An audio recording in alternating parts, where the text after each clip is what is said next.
ആവില്ല.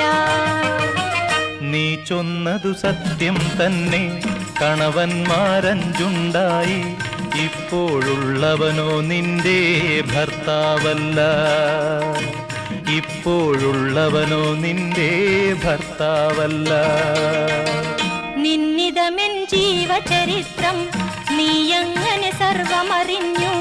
ദൈവകരം തെളിവായി നിന്നിൽ കാണുന്നു ഞാൻ.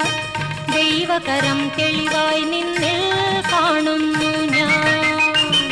മകളെ നീ ശങ്കിക്കണ്ട, ദൈവത്തിൻ പുത്രൻ തന്നെ നിൻ മുൻപിൽ നിൽക്കുന്നു, നീ അറിഞ്ഞുകൊൾ.